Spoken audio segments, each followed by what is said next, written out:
Audio Jungle.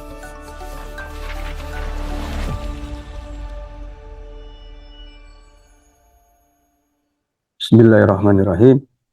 Assalamualaikum warahmatullahi wabarakatuh. Alhamdulillah Rabbil Alamin.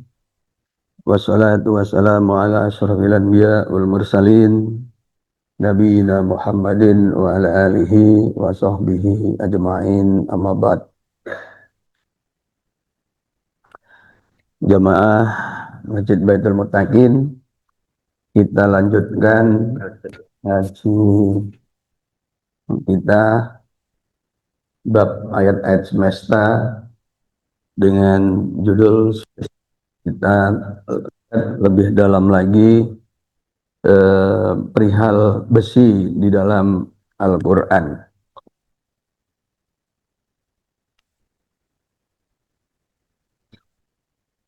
Jadi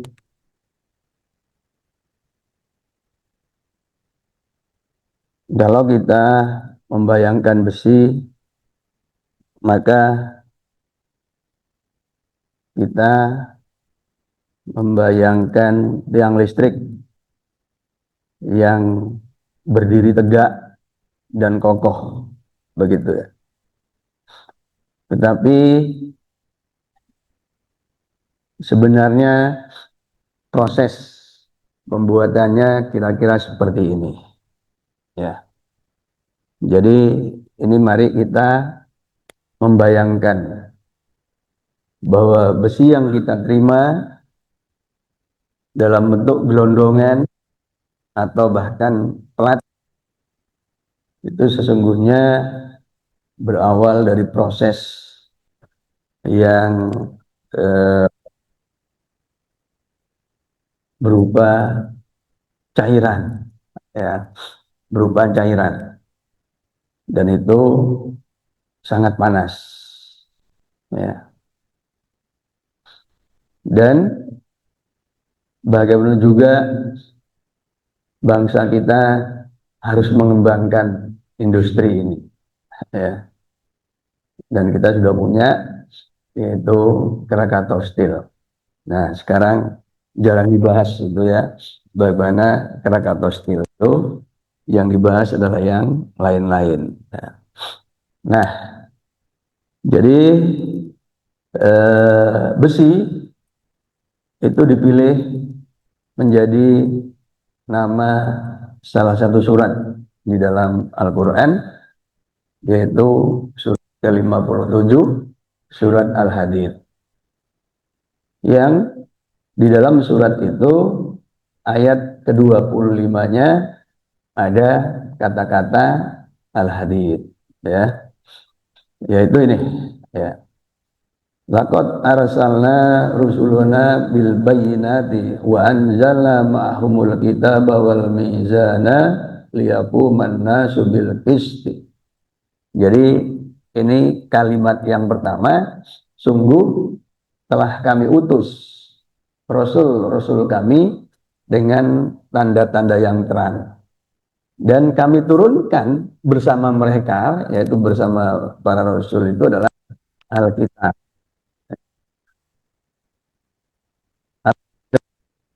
Timbangan, ya. Timbangan ini simbol digunakan oleh Departemen Hukum, ya, Hukum dan HAM, itu timbangan. Apa? Karena di sini disebut liyaquman nasu bil qisti, supaya manusia itu menimbang, melakukan, memperhatikan keadilan. Jadi keadilan itu, timbangan itu simbolnya di sini. Nah, kemudian ini yang menarik, wa anzalna hadida fihi ba'sun sadidun wa manafi'u linnas. Dan kami turunkan, nah ini, ya, jadi kalau kita lihat langsung itu wa anzalna hadida, kami turunkan. Tapi kalau ibu bapak lihat terjemahan Quran itu diubah, bukan kami turunkan tapi kami ciptakan, ya. Ini, jadi kami ciptakan besi yang di dalamnya ada kekuatan yang hebat, wa manafi'u linnas, dan manfaat ya, banyak manfaat bagi manusia. Ya, waliya'lamallahu may yansuruhu wa rusulahu bil ghaibi innallaha qawiyyun aziz. Dan ya, agar tahu Allah siapa yang menolongnya dan rasul-rasulnya, ya, terhadap hal-hal yang gaib. Sesungguhnya Allah Maha Kuat dan Maha Bijak. Nah, ini ayat 25 dari surat Besi, ya. Jadi Besi menjadi nama surat di sini. Nah, yang menarik, yang perlu dicatat bahwa seperti saya sebutkan tadi, wa anzalna yang kedua itu diartikan dengan menciptakan. Padahal yang pertama wa anzalna ma'ahumul kitab, telah kami turunkan bersama mereka itu kitab.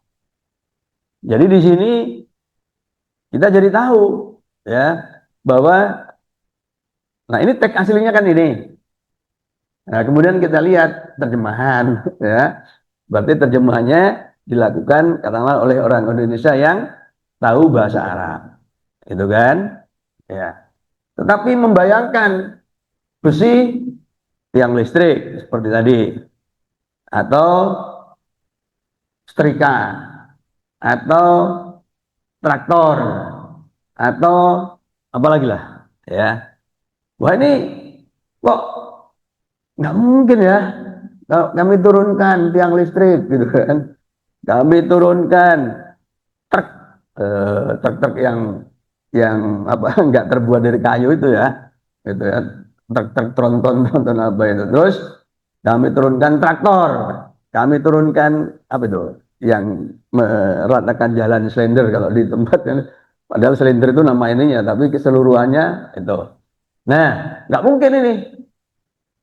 Nah, karena imajinasi yang tidak nyambung ini, maka kemudian ya kira-kira nggak nyambung, maka kemudian diubahlah maknanya menjadi menciptakan.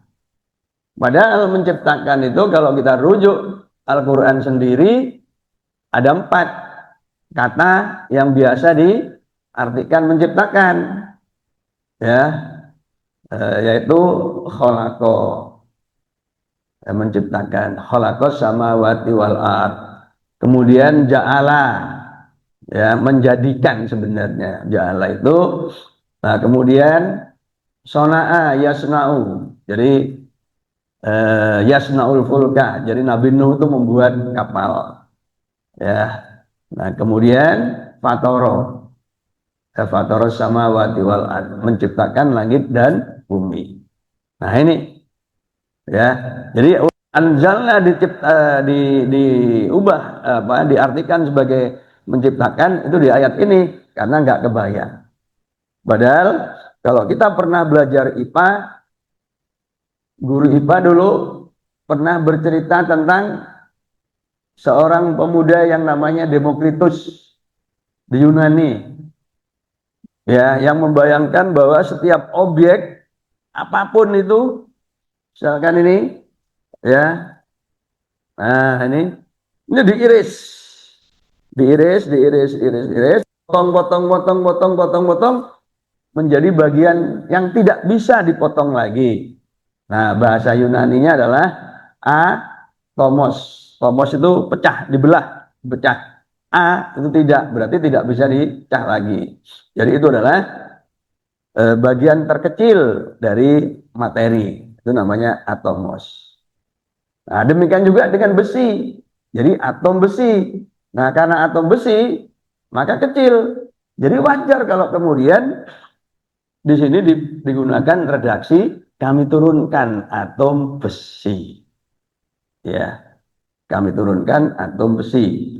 Dan memang besi itu terciptanya satu pada saat penciptaan jagat raya, yang kedua itu pada pusat bintang.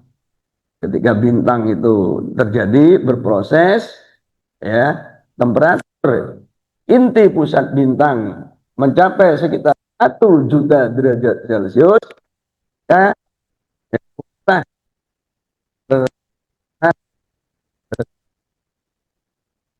besi. Ya, setelah sebelumnya ada hidrogen, ada karbon, ya, nah, baru itu besi. Ya. Nah, tapi ketika bintang itu sudah tua, mau meledak, temperaturnya sekitar 15 juta derajat Celcius, bintang itu sudah diambang sakaratul maut, dan salah satu bentuk kematian bintang itu melalui proses apa yang disebut dengan supernova, ledakan. Nah, ketika meledak, maka seluruh kandungan bintang dipancarkan ke ruang angkasa. Nah, sebagian di antaranya sampailah ke bumi. Jadi kata-kata wa anjalna hadida itu bisa dimaknai dalam konteks itu, ya. Nah, ini selain tentu juga ada bahan-bahan pecahan-pecahan seperti meteorit, ya. Tuh.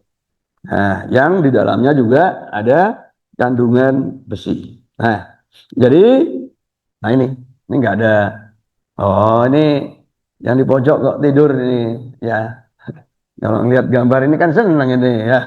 Le, ini le, Iron Man ini lho, tuh, ih, ini lo di film ini lho,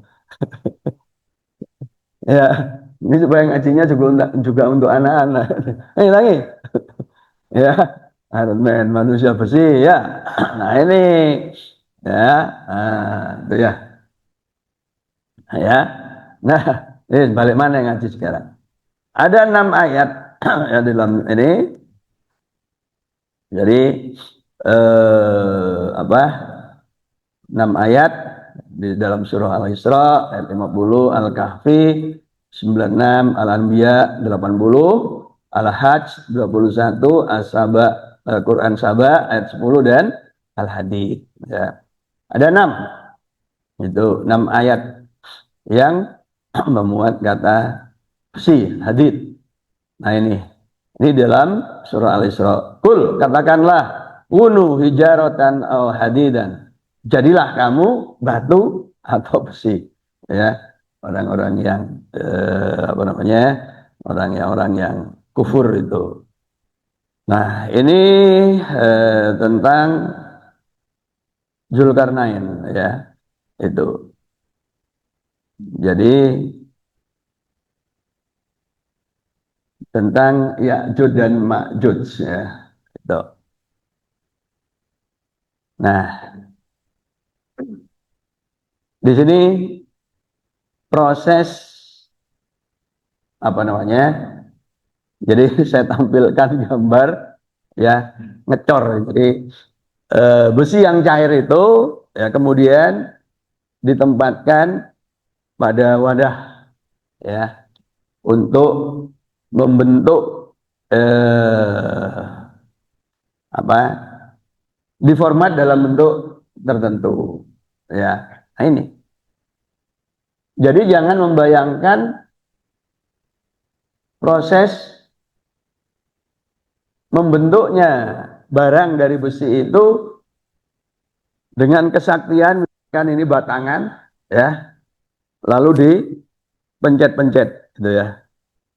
Tuh, kita membayangkan Pugandring itu gini. Jadi membuat keris pesanan dari Kenaro, ya, kesaktiannya lalu dipencet-pencet gitu sambil moco opo gitu, ya, selama 40 hari 40 malam. Ini. Ya ini konsep. Ini kan salah satu apa ya?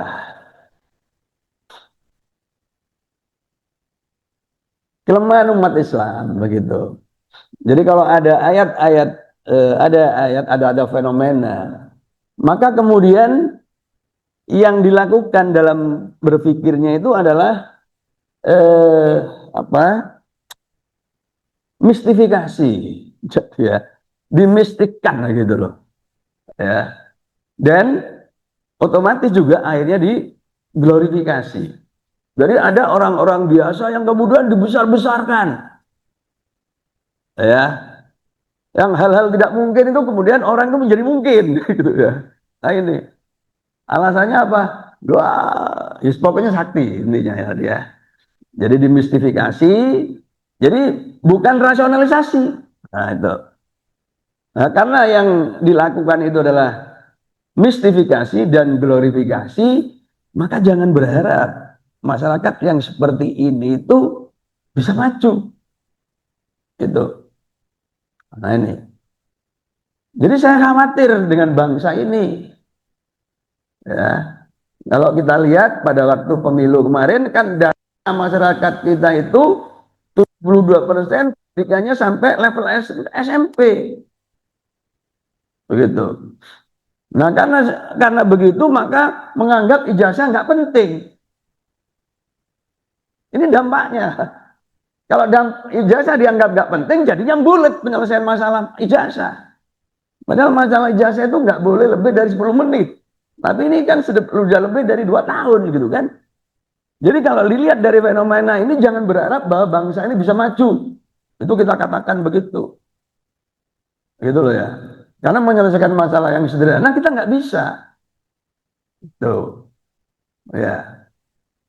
Nah, kenapa hanya masalah seperti ini kemudian saya bilang ini nggak bisa maju? Ya karena ini menyangkut cara berpikir kita, cara berpikir para pemimpin kita. Bulat. Loh, kalau pemimpinnya mikirnya bulat, tidak mungkin bisa mikir maju cepet gitu loh. Mesti bulat. Nah gitu. Ya, bulat itu maksudnya ya muter-muter gitu. Kalau muter-muter ya seperti lari-lari di tempat. Jadi nggak bisa 6 kilo itu nggak di tempat yang sama aja gitu loh. Oke, nah, ini ya. Jadi apa hubungannya ayat semesta dengan kemajuan bangsa? Ya, jadi dari melihat fenomena alam kita bisa memprediksi. Ya kira-kira bangsa ini masyarakat ini iso maju kok gak? Nah, gitu loh. Ya. Bahwa Muhammadiyah itu berkemajuan. Loh Muhammadiyah kan gak akeh wonge. Minoritas Muhammadiyah itu. Mungkin lebih minoritas daripada orang Cina. Saya nggak pernah percaya kalau Muhammadiyah itu anggotanya 40 juta. Enggak. Wong yang di sekolah Muhammadiyah itu bukan warga Muhammadiyah kok. Yang di Universitas Muhammadiyah itu bukan warga Muhammadiyah kok. Gitu kan? Gitu loh.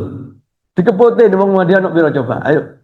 Terus jumlah wong Kepote seluruhan piro? Jadi berapa persen? Paling banter kayak jumlah anggotanya PAN itu 6%. Jadi di antara 100 orang Indonesia, itu wong papat sing Muhammadiyah. Kira-kira gak ngono. Jadi saya tuh nggak pernah apa bapak-bapak nyebut warga warga 40 juta, apalagi 60 juta, mesti ngarangi, ya gitu loh. Ya kalau semua orang yang di sekolah Muhammadiyah disebut warga Muhammadiyah ya runyam juga gitu kan. Nah itu runyam juga gitu. Ya, nah gitu. Mengharap KKN ditolak, gitu kan. Jadi itu ya. Nah ini. Jadi ini yang tadi di dalam surah Al-Anbiya ya. Son'ah wa alamnahu son'ata labusin lakum. Jadi ini jadi kami ajarkan pada Daud itu membuat baju besi. Jadi lagi-lagi jangan dibayangkan membuat baju besi itu ya, kayak nempuh gandrung. Jadi dulu ya ketika SD diceritani empu gandring ya sejarah. Ya, sejarah itu mulai SD atau SMP. Pokoknya jelas diceritain Bu Gandri itu, oh Bu Gandri gaya keris gitu. Ya sudah, saya membayangkan ya itu tadi, ya pakai komat kamit gitu ya.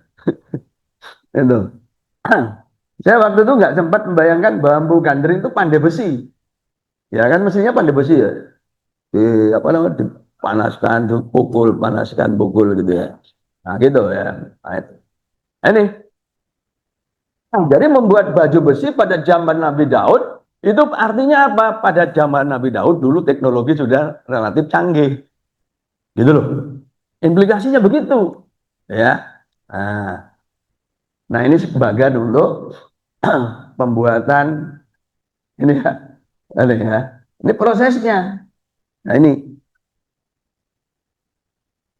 jadi supaya gini, ya.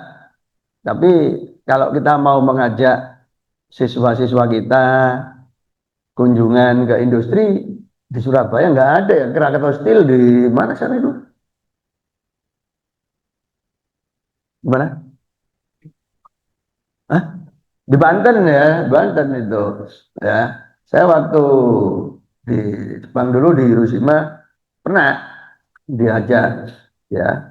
Dan itu tempatnya di pulau tertentu, jadi nyebrang dulu gitu ya. Nah ini ya. Nah, kemudian walahum maqami'u min hadid. Jadi pada mereka dicambuk gitu ya, cambuk dengan besi. Oh, ya. Nah, ini saya gambarkan cambuknya itu dari besi gitu. No. Ya. Nah, ini. Ya. Jadi ini kan bentuknya panjang itu. Gimana membuat seperti ini? Mari kita bayangkan. Jadi juga jangan hanya pengguna gitu ya. Jadi jangan hanya pengguna. Jadi supaya putra-putri kita ini kemudian mau belajar seperti ini. Dan tentu belajarnya seperti ini kan di ITS bukan di UIN. Gitu loh. Ya. Jadi ilmu Islam itu gak hanya di UIN. Kalau kita mengatakan ilmu Islam di UIN kita sekuler. Itu. Karena kita benar-benar sudah membagi bahwa ilmu agama itu ya hanya ilmu-ilmu akhirat gitu kan. Itu. Ya. Padahal agama ya khususnya Islam itu kan mencakup semuanya. Mencakup semua hal ya termasuk urusan alam. Nah ini. Jadi di dalam Islam pun kita harus juga berbicara industri begitu. Ya. Jadi di sini itu ya. Jadi kami beri Daud keutamaan dan kemudian diserukan kepada gunung ya dan burung supaya tunduk ya bersama Daud. Itu. Nah ini ya, jadi kemudian diajarkan bagaimana melunakkan besi gitu ya. Nah ini. Nah ini jadi dari gambar-gambar tadi ya. Nah ini proses mencairkan dan ini temperaturnya tinggi. Jadi kalau masuk ke sini bukan hanya ya bajunya juga harus pakai baju seragam ya, kemudian pakai menutup kepala kalau yang kerja di sini. Tapi kalau pengunjung dulu cukup jauh tempatnya di atas, nah itu cukup bajunya aja ya. Nah ini, nah jadi ini proses, betul ya. Nah, ini. Jadi proses pelunakan besi. Jadi dulu membuat baju besi itu sudah ada di zaman katakanlah beberapa ribu tahun yang lalu. Itu artinya pada zaman itu teknologi juga sudah maju, begitu ya. Nah ini dilunakkan, sudah dalam bentuk gelondongan sekarang, siap dikirim, gitu ya. Kalau sudah seperti ini kan sudah mulus, ya. Nah, itu sudah siap dikirim ke berbagai tempat. Nah ini. Nah jadi ini penempaan ya ditempa dimasukkan ke apa namanya citaan Jarwong Jawa itu apa ya? Nah itu. Nah ini ya wujudnya gambarnya nih. Ya, nah, itu jadi gaimur, gaibaut begitu ya. Nah, ini sudah ya. Jadi mirip seperti membuat onde-onde ya. Itu. Jadi wijennya tidak dipasang satu-satu gitu loh ya. Ya. Ya. Tapi diniru besar, wijen, kemudian apa bahan yang bertepung yang sudah bulat itu digelundungkan begitu loh. Ya. Nah ini ya. Nah ini industri. Jadi dunia Islam itu harus masuk ke sini. Kalau enggak nanti enggak punya industri, gitu ya. Enggak bisa bikin apa teknologi yang canggih seperti Iran, gitu ya. Nah itu, ya. Jadi kalau sudah bicara teknologi tinggi, mau nggak mau, kalau kita harus merujuk pada negara penduduk yang Muslim, ya terlepas dari itu Sunni atau Syiah, ya maka mau nggak mau kita merujuk ke Iran. Itu ya. Karena hanya Iran yang sampai hari ini berani menantang Donald Trump, ya. Bahkan memberi hadiah bagi siapa yang bisa membunuhnya, kan gitu. Ya, ya. Nah itu. Jadi dalam konteks ini ya kita mau nggak mau harus apa namanya, ya salut gitu ya. Nah ini sementara kita kan cenderung membungkuk-bungkuk begitu ya. Nah, itu ya. Nah, kalau membungkuk-bungkuk maka kata kuntum khair ummah ini nggak ada wujudnya.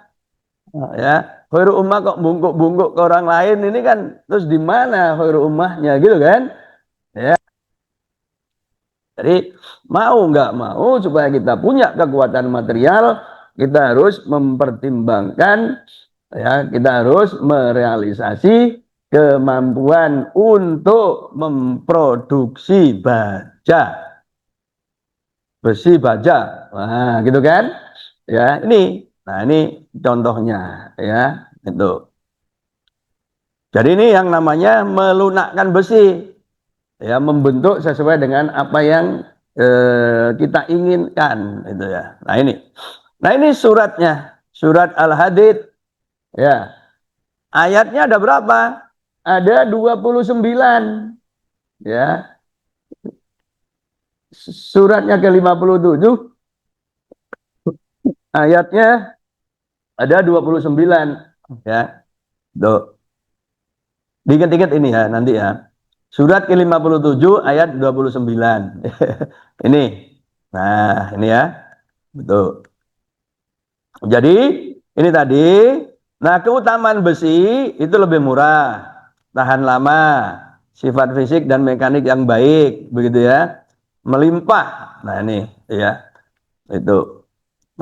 Jadi, bahan untuk baja. Ya, itu. Jadi kalau baja itu pasti besi. Nah, ini besi belum tentu baja.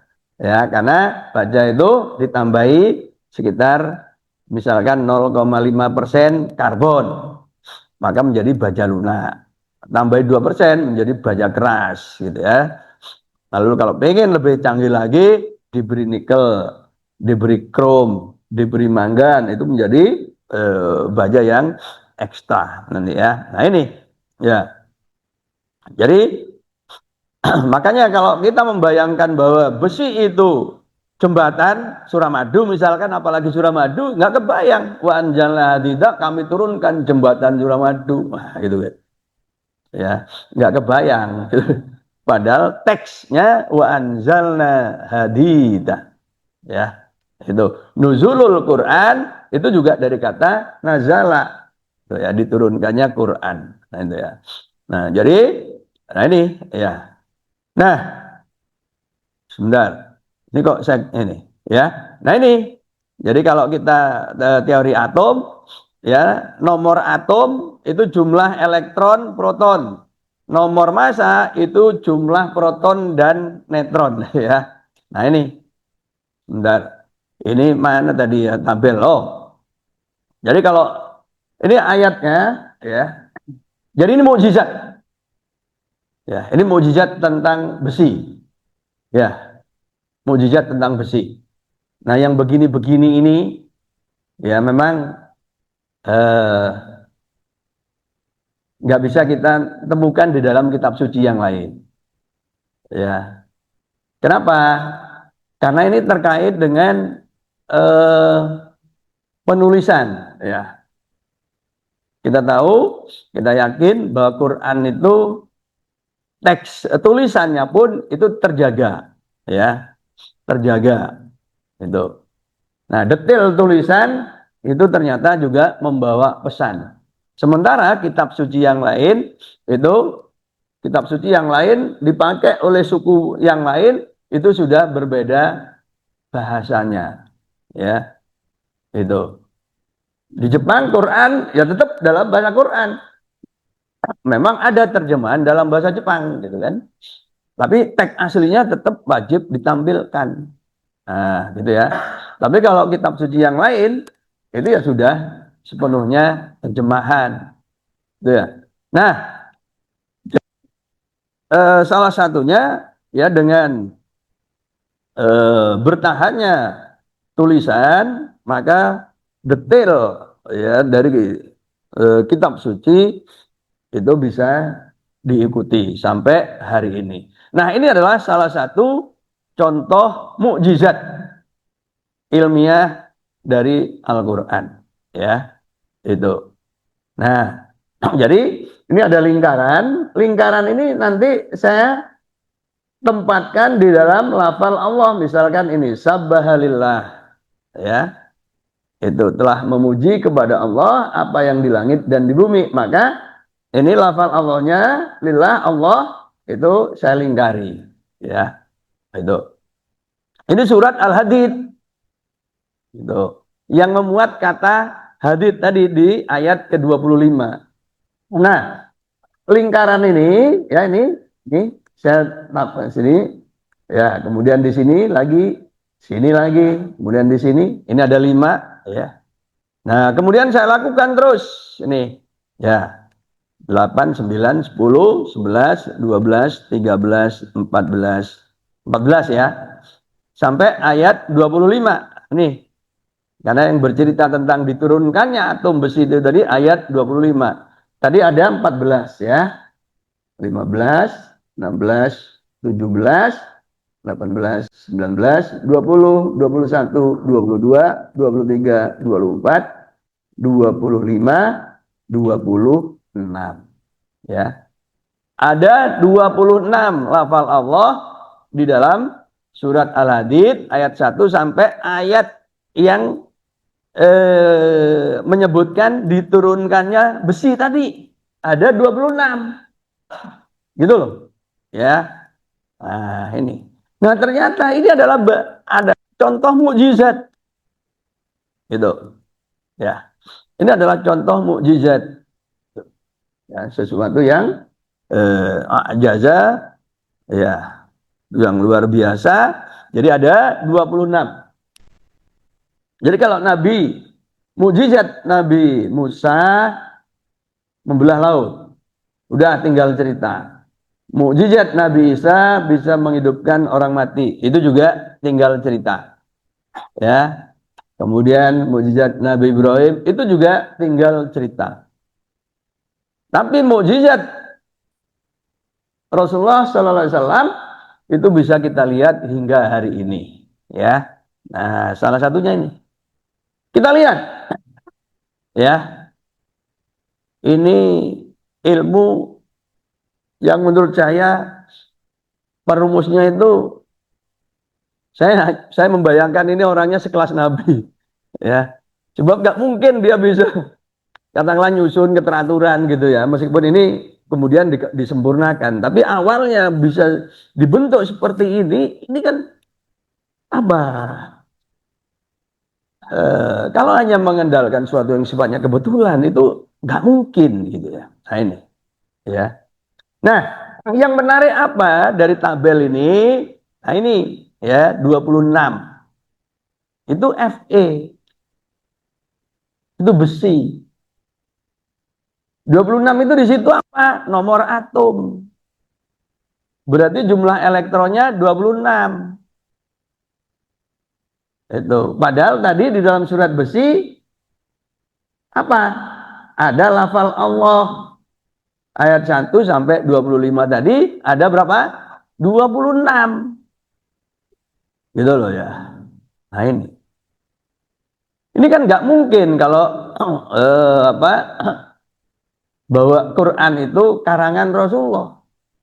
Adoh Rasulullah ngarang iso sampai jumlah lafal Allahnya pas dengan temuan di abad 19 dulu. Ini kan rumusannya oleh Dmitri Mandelov kan abad 19 gitu kan. 19 ya? Atau awal 20? Apa, 19 kan? Nah itu. Jadi terpaut berapa? 13 abad. Gitu kan. Ya. Jumlah lafal Allah dan nomor atom besi gitu. Nah ini ya. Nah, ini supaya kita makin mencintai Al-Qur'an begitu ya. Nah, Jadi yang terakhir ini kan sudah ada 118 unsur. 91-nya adalah metal atau logam. Ya, ini logam. Ya, jadi eh, ya. Nah, ini dan unsur terbanyak di bumi ini. Nah, ini urut-urutannya ya. Oksigen, silikon, aluminium, besi. Jadi ini ya. Ini kan logam juga nih. Ya. Nah, itu. Nah, tapi ya, logam terbanyak itu benar. Nah, ini ya logam terbanyaknya ini. Ya. Besi itu yang kedua. Itu ya. Nah, ini kalau kita melihat dari data ya. Nah, jadi ini jumlah elektronnya ini ada 26. Nomor atom itu terkait dengan jumlah elektron yang mengelilingi inti. Ya. Kalau ini netral, berarti jumlah protonnya juga 26. Itu sama dengan apa tadi? Eh, lafal Allah di dalam surat Al-Hadid. Gitu ya. Itu. Nah, jadi ini ya, proton itu. Nah, orang orang yang nggak suka pada apa namanya hal yang seperti ini nyinyir lah, bilanglah dengan kalimat negatif. Wah, ini cocok logi, ya, cocok logi, gitu kan, gitu loh, ya. Ya sebenarnya mau cocok logi atau apa yang di sini yang poin pentingnya itu kan ada kesesuaian, ya. Karena banyak orang yang katakanlah nggak percaya atau meragukan kitab suci. Ini mukjizat, mukjizat itu kan diturunkan kepada orang-orang yang mokong, ya. Orang-orang yang mukjizat terbelahnya laut, laut apa? Laut merah itu kan? Itu kan umat Nabi Musa yang ingkar. Sudah terangkan begini mokong, terang ini mokong, terang ini mokong. Nah, itu kan? Ya akhirnya ditenggelamkan itu. Ya, manusia modern masih ingkar juga. Delok kok ngene, saya ingkar juga. Ya tunggu aja kan gitu ya. Enggak dikirim apa? Dikirim apa? Ya tergantung. Kalau dia berada di daratan seperti Amerika dan Cina, ya dia bisa dikirimi tornado. Gitu kan? Angin. Nah, itu. Kalau dia ada di Indonesia, dikirimi apa?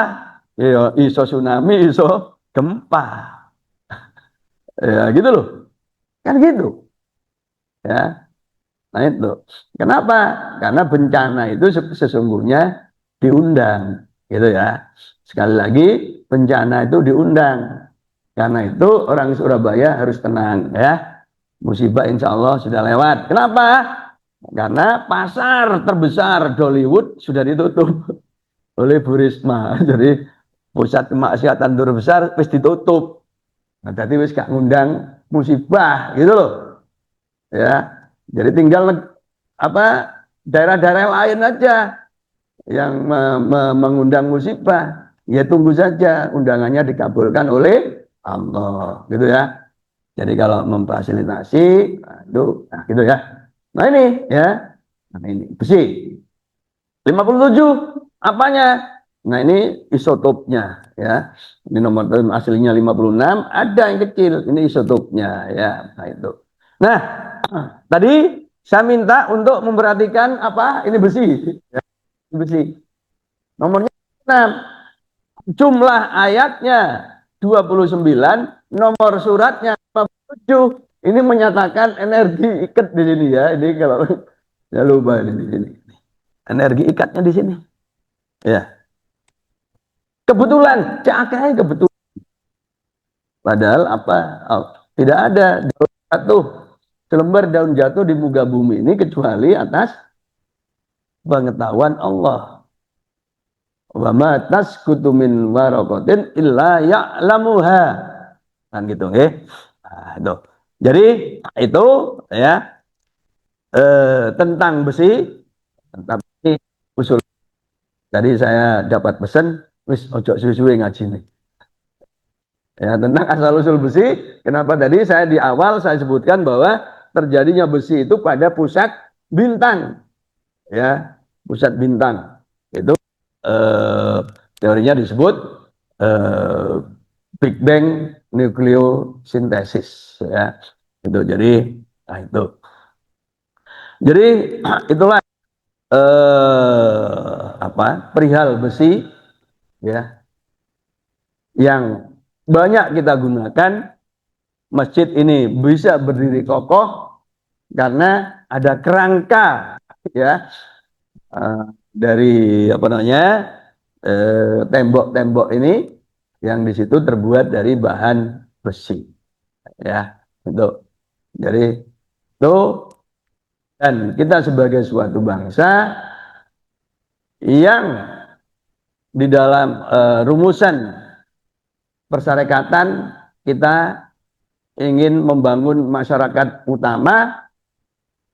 Suatu hari ditanya oleh tamu dari Jepang, berapa jumlah insinyur yang dimiliki oleh Muhammadiyah? Yang ditanya orang Tarje, orang yang nangani hukum, bingung orang Tarje. Loh kok orang Tarje ditakoni jumlah insinyur? Tolak, toleh. Wong Jepangnya, oh banyak Jepangnya. Oh, ya pinter, ya gak pinter gak bisa maju gak.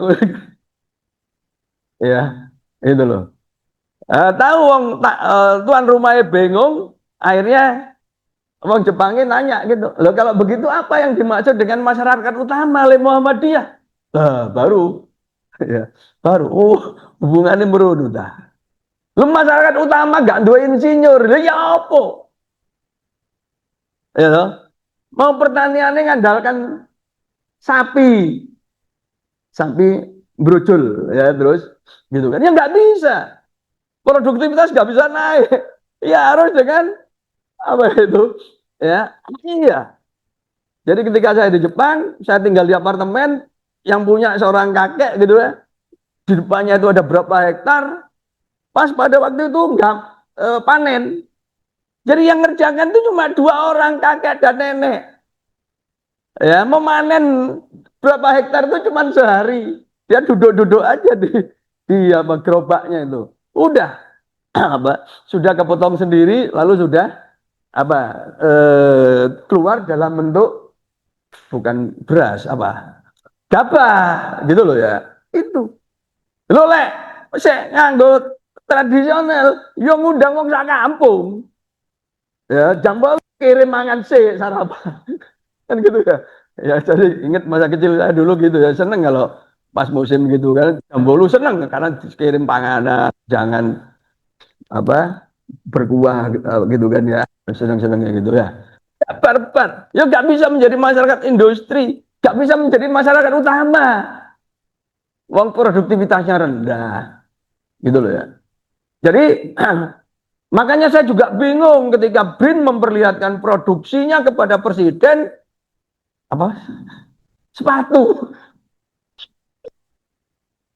kok iso sepatu jadi simbol kemajuan produksi. Lu sepatu kan produksi ini Cibaduyut kalau di Bandung, kalau di sini mana? Eh? Tanggul angin. Lah kok diambil alih lepin. Lah tanggul angin lah nganggur gue. Yo mesti rodok bingung aku iki. Yo mesti. Yo kok sing dipamerno no presiden sepatu. Aku ya rodok bingung sakjane iki yo. Ya ini ya. Ya. 17 Agustus dan tahun 81 tahun Indonesia merdeka. Sing dipamerno kok sepatu lepin. Mestinya yang masuk ke komputer kuantum atau apa gitu ya. Wong Cina dengan Amerika itu jor-joran. Kalau Amerika itu komputer kuantum, kalau Cina itu telekomunikasi kuantumnya. Itu dua negara ini sekarang sedang berkompetisi, begitu, oke? Nah, yarfa'illahu alladziina aamanu minkum walladzina utul ilma darajat. Jadi Allah akan mengangkat derajat kita karena iman dan ilmu, iman dan ilmu, iman dan ilmu. Ilmu, ilmu, ilmu. gitu loh ya. Wis ojo kakean apa gegeran tukaran gak gelem sinau. Engko mari sinau langsung nggak cuma teori kemudian diwujudkan dalam bentuk produksi. Fastabiqul khairat. Assalamualaikum warahmatullahi wabarakatuh.